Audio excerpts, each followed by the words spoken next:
أعوذ بالله من الشيطان الرجيم. بسم الله الرحمن الرحيم. من كان يرجو لقاء الله فإن أجل الله لآت وهو السميع العليم. ومن جاهد فإنما يجاهد لنفسه إن الله لغني عن العالمين. والذين آمنوا وعملوا الصالحات لنكفرن عنهم سيئاتهم ولنجزينهم أحسن الذي كانوا يعملون. ووصينا الإنسان بوالديه حسنا وإن جاهداك لتشرك بي ما ليس لك به علم فلا تطعهما إلي مرجعكم فأنبئكم بما كنتم تعملون. سورہ عنکبوت آیات 5 سے 8۔ اس سورہ مبارکہ کی ابتدائی آیات میں ہم نے یہ بات جانی کہ کیا لوگوں نے یہ گمان کر رکھا ہے کہ محض یہ کہہ دینے سے وہ چھوڑ دیے جائیں گے کہ ہم ایمان لائے اور وہ آزمائے نہیں جائیں گے۔ مکہ میں ایمان لانے والوں پر جو آزمائشیں آ رہی تھیں اس کے ضمن میں یہ بات کی گئی۔ اب آگے اللہ فرماتے ہیں من کان یرجو لقاء اللہ، جو اللہ سے ملاقات کی توقع رکھتا ہے، فَإِنَّ پس بلا شبہ اجل اللہ لآت، اللہ کا مقرر کردہ وقت ضرور آنے والا ہے۔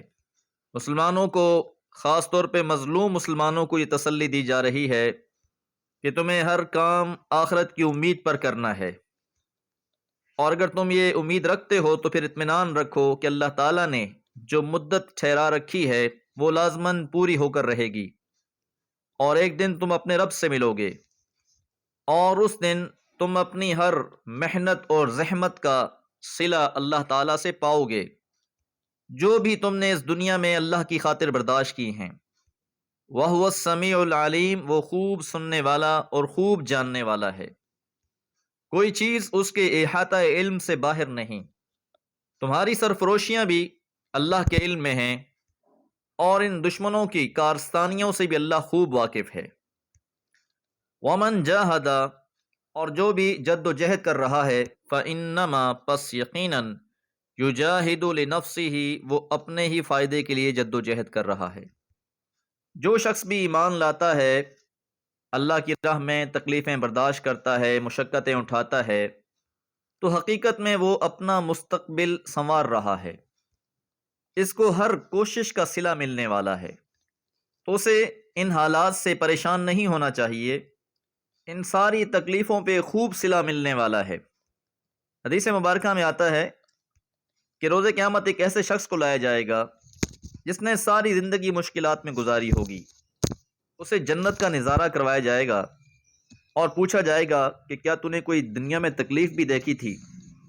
تو اللہ کی ان عظیم نعمتوں کو دیکھ کر انسان اپنی ساری زندگی کی ساری تکلیفوں کو بھول جائے گا۔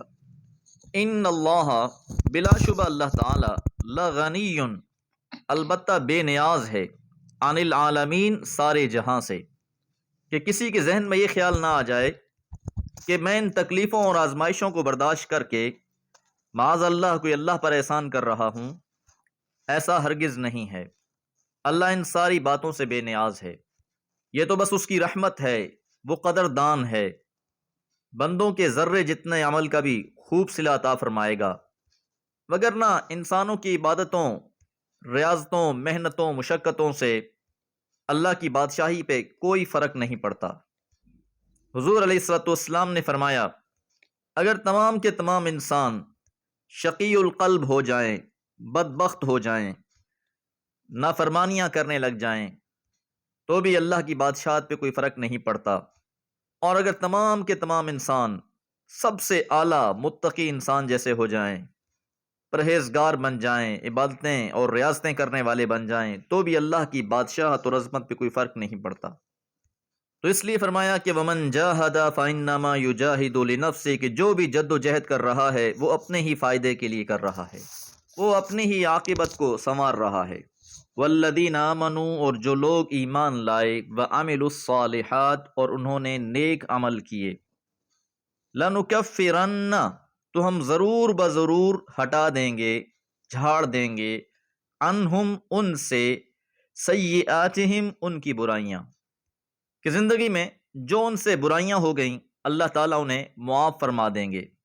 شرط یہ ہے کہ ایمان اور عمل صالح، ایمان لانے کے بعد عمل صالح انسان کرتا رہتا ہے، اور پھر ساتھ ساتھ کوئی نہ کوئی انسان سے غلطی بھی ہو جاتی ہے، گناہ بھی سرزد ہو جاتا ہے، تو اللہ تعالیٰ اس ایمان اور عمل صالح کی برکت سے ان گناہوں کو معاف فرما دیتے ہیں۔ وَلَنَجْزِيَنَّهُمْ، اور ہم ضرور بضرور صلہ دیں گے انہیں، احسن الذی، بہتر اس سے، کانوا یعملون، جو وہ عمل کرتے تھے۔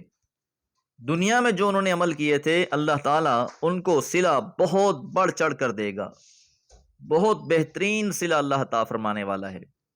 وَوَصَّيْنَا الْإِنسَانَ، اور ہم نے وصیت کی ہے انسان کو، بِوَالِدَيْهِ، اپنے والدین سے، حسنا، اچھے سلوک کی۔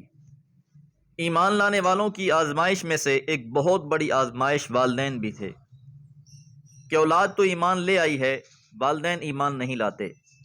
جس طرح حضرت ابراہیم علیہ السلام اللہ کے پیغمبر تھے، لیکن باپ بت پرست اور بت گر تھے۔ اسی طرح مکہ میں بھی ہوا کہ بہت سے نوجوان ایمان لے آئے، لیکن والدین ایمان نہیں لا رہے تھے، وہ اپنے بچوں کو ستا بھی رہے تھے، اسلام سے روک بھی رہے تھے۔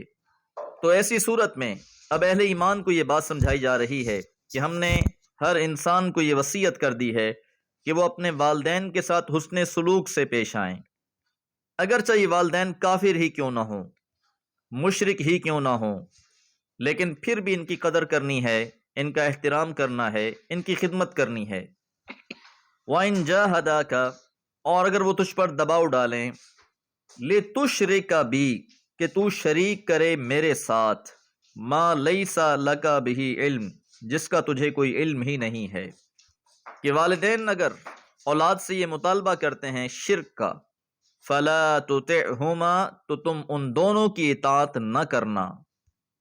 زندگی کے ہر معاملے میں والدین کی اطاعت ہے، لیکن اگر والدین مشرک ہیں، کافر ہیں، اور وہ اولاد سے یہ مطالبہ کرتے ہیں کہ وہ اس کفر اور شرک میں مبتلا رہیں، تو پھر اس کیفیت میں والدین کے ساتھ حسن سلوک تو ہے، ان کی خدمت تو ہے، لیکن ان کی اطاعت نہیں ہے۔ لا طاعت لمخلوق فی معصیت الخالق، یہ قانون سمجھ لیجئے، مخلوق کی وہاں ہرگز اطاعت نہیں کی جا سکتی جہاں خالق کی نافرمانی ہو رہی ہو۔ تو اگر وہ شرک کا کہتے ہیں تو تم نے ان کی بات نہیں ماننی، ما لیس لک بہ علم، یہ شرک کی نفی کی دلیل ہے کہ قرآن مجید میں مختلف اسلوب سے اس کو بیان کیا گیا ہے۔ علم کے معنی یہاں دلیل کے ہیں، تو اللہ تعالیٰ نے کسی کو بھی پکارنے کی دلیل نازل نہیں فرمائی، کسی کی بھی پرستش اور پوجا کے لیے دلیل نازل نہیں فرمائی، اور جو لوگ اللہ کے علاوہ کسی اور چیز کی عبادت اور بندگی کر رہے ہیں یا اسے پکار رہے ہیں، پوج رہے ہیں، تو ان کے پاس اس کی کوئی دلیل نہیں ہے، بلا دلیل اندھیرے میں یہ لوگ بھٹک رہے ہیں۔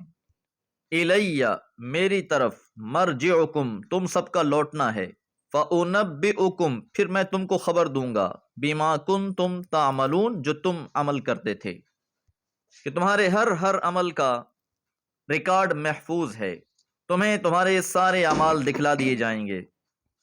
بہت سے ایسے نظام انسانوں پر متعین ہیں جو ان کے لمحے لمحے کی ریکارڈنگ کر رہے ہیں، اور روز قیامت انسان کے سامنے یہ اعمال رکھ دیے جائیں گے۔ بھلائیاں کرنے والوں کے لیے بھلائیاں ہوں گی، اور برائیاں کرنے والوں کے لیے برائی۔